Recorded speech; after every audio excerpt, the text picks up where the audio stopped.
আসসালামু আলাইকুম বন্ধুরা, কেমন আছো? আশা করি ভালো আছো। পীরজাদা নওশাদ সিদ্দিকী ছোট ভাইজান কি বললেন শুনে যাবেন।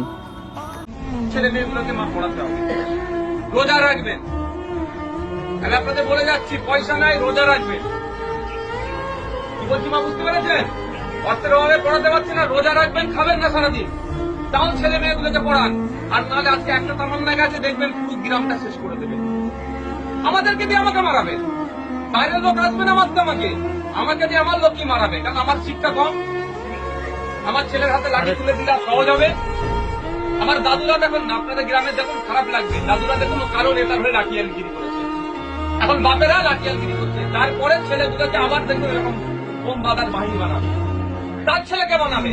আর নেতার ছেলে উনি নেতা ছিলেন, এমএলএ, তার মেয়ে এমএলএ হয়ে গেল, তার ছেলে মেয়ে দেখবেন আবার ভিতরে মেলে হবে। আপনার ছেলেগুলো কোথায়? জেলে যাবে, নাহলে রাতে অন্ধকারে মশার কামড়ে খেয়ে কবরস্থানে লুকোতে যাবে, পুলিশ তারা কাটাবে। এর বাইরে কিছু আর হবে না। তাই অনুরোধ মায়েদের বলছি, রোজা রাখবেন, একবেলা খাবেন না, ছেলে মেয়েগুলোকে পড়ান, তাহলেই সমাজ পরিবর্তন হবে, তাহলেই মাথা তুলে বাঁচতে পারবে, নাহলে কুকুর বিড়ালের মতো জীবনযাপন হবে। এর বাইরে কিছু হবে না, কুকুর বিড়ালের মতো জীবনযাপন হবে।